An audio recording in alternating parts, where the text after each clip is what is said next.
పల్నాడు జిల్లాలో రాజకీయ ఉద్రిక్తత చోటు చేసుకుంది. నరసరావుపేట మండలం టీడీపీ బీసీసీఎల్ అధ్యక్షుడు పుచ్చకాయల బసవేశ్వరరావుపై దాడి జరిగిన ఘటన స్థానికంగా చర్చనీయాంశంగా మారింది.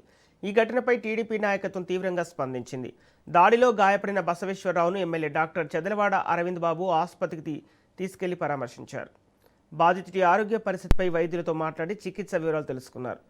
బాధితుడి అత్యుత్తమ వైద్యం అందించాలని వైద్యులకు సూచించిన ఎమ్మెల్యే దాడికి పాల్పడిన వారిపై చట్ట ప్రకారం కఠిన చర్యలు తీసుకోవాలని పోలీసులను కోరారు.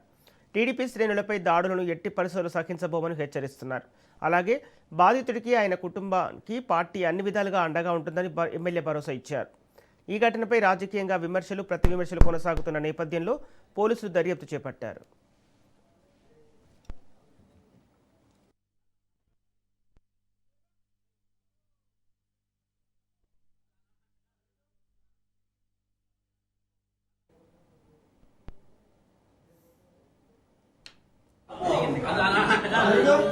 తిరిగింది